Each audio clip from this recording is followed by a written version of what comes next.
Hey guys, welcome back to Built in America. I'm your host, Jeff Vreeland. This show is about the men and women who are actually building the businesses in America today, not just chasing profits, but trying to do it with conviction, integrity, and responsibility. Each episode, I sit down with founders, operators, and leaders who believe business is more than transactions. It's influence, it's stewardship, and it's one of the most powerful ways values show up in real life. We're here to talk about the marketplace, what's changing, what's working, what it really takes to serve customers who care about what they buy and who they buy it from. These are honest conversations with people doing the work, learning in real time how to build, lead, and grow in a very complicated world. And today I am super excited to welcome Jacob Willis, who's the owner at We Heart Nations, where he's sitting right in the intersection of building a business and staying grounded in his values. Jacob, thanks for being here today, buddy. Tell me a little bit about We Heart Nutrition. Yeah, We Heart Nutrition. My wife and I started it 2.5 years ago. We are a direct-to-consumer e-commerce brand, and we sell supplements for the entire family. And it's really been a dream. When we started in 2022, dreaming about it, we launched in 23, and it's been a wild ride to this point.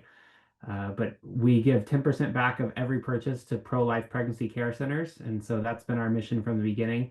Just passed the $1 million of donated since we launched.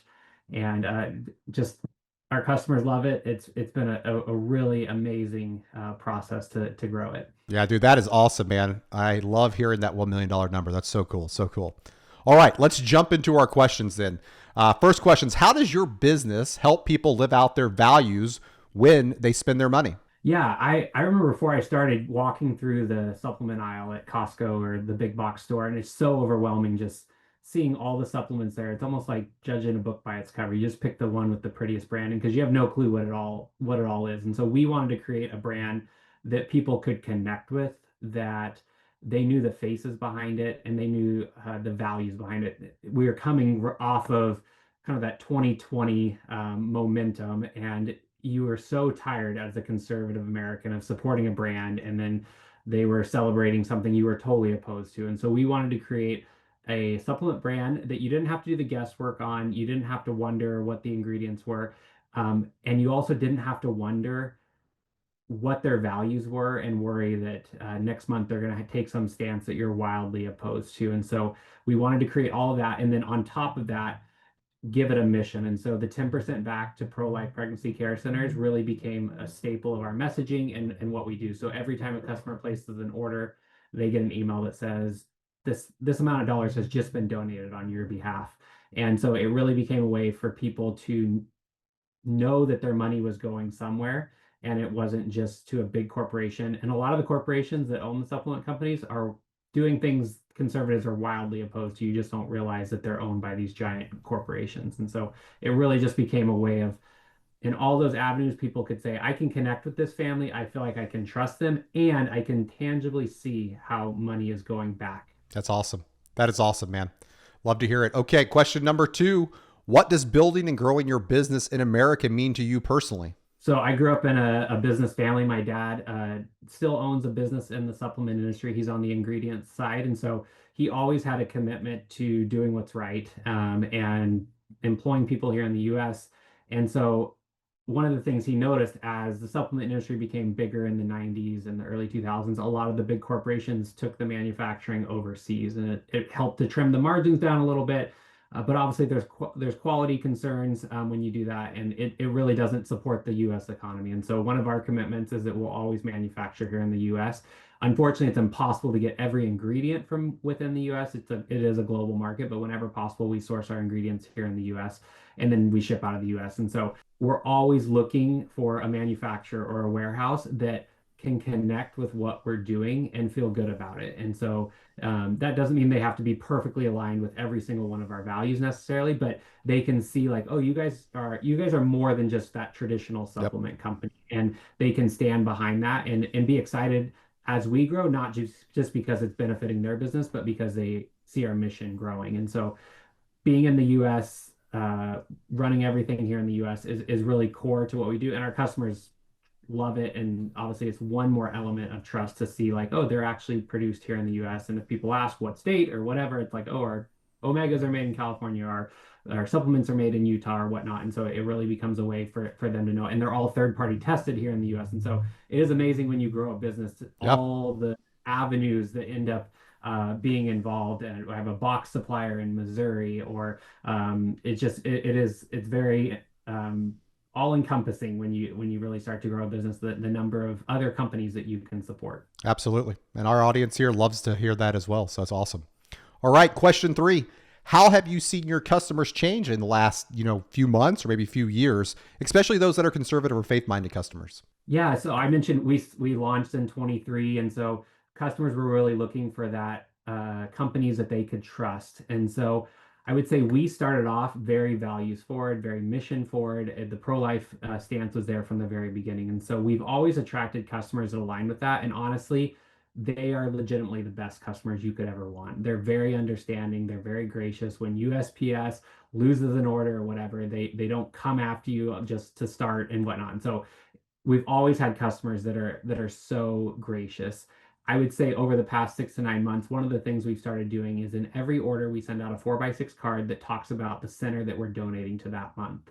And so every month we pick a center to give 10% of sales to. And so our customers have now learned about different centers around the US and what they're doing. And with the pregnancy care centers, I'm myself included, before I started this, you think, oh, they just give a free ultrasound here and there, and that's what they do. Once you start to learn about, oh, they're counseling the dad, they're doing abortion pill reversal, they're doing the free pregnancy test, they're doing the STDs, like they're involved in so many avenues, parenting classes up till the age of 5 of the kid. And so we've been able to bring our customers in and let them see a little bit more of what these centers are doing. And I think that has helped them double down on their support of us. So they love the products, they feel great on the products. And so it's just one more element to say, wow, I can tangibly see where my money's going every single month. Absolutely. Yeah, that's cool. That's very cool. All right, question 4. What values guide the way that you lead your team and serve your customers? I think you've already talked about this one a little bit, but we'll cap it off here with a question. Yeah, so one of my goals from the beginning when it comes to customer service was, when you have that experience with a Costco where you go and you're nervous about your return, are they going to accept your story, or you're outside the window or whatever, and then they just say, hey, no problem, we'll take care of that or whatnot.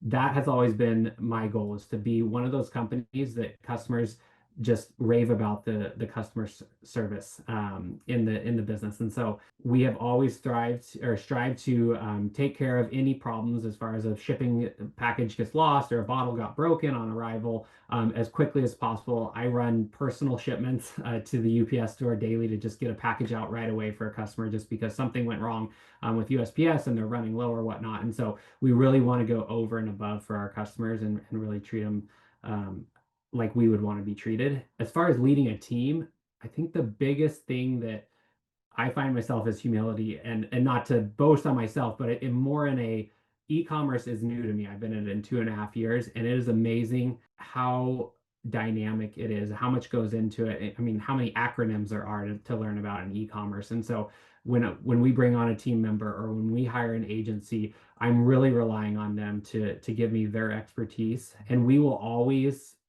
infuse our values, infuse our messaging and what we're doing into their advice. And so in a lot of ways, we're not traditionally following the e-commerce model of like, oh, you need to put a buy button in every single email, or you need to do these things, because we want to be different than that. But it's still like coming to these employees or agencies and just really listening to them and hearing how they think we could grow and expand our mission. Yeah, I love that. I love that. Not conforming to the norm. Yeah. So, yeah, that's pretty awesome, man. All right. Question 5, my favorite question. What's one piece of advice you'd give to other business owners who are trying to reach these values driven Americans? Yeah, I think when you're starting, you're nervous. You're nervous about shutting a certain demographic out, because you're like, I'll take any sale I can get, and I don't want to like narrow down my customer base. I would say by defining who your customer is and having them be like you and have the values, you are able to relate with them and you're able to easily attract them. And you know where they hang out. So you know what podcasts they're listening to, what events they're attending and that type of stuff. And so it actually becomes a very easy way to grow your business when you take that step of faith and you put your values out there in the front. And you'll get you'll get the kickback, and you just got to be ready for that. And honestly, there's so many benefits to connecting with those values driven customers, because like I said, they're very gracious. They're very supportive. And so you really end up doing yourself a favor by being forward with your values and trying to relate with people on that level. I agree. Awesome.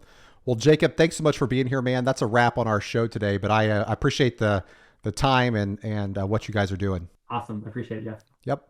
Guys, I hope today's conversation encouraged you as much as it encouraged me, reminding you that building a business in this country is way more than profits.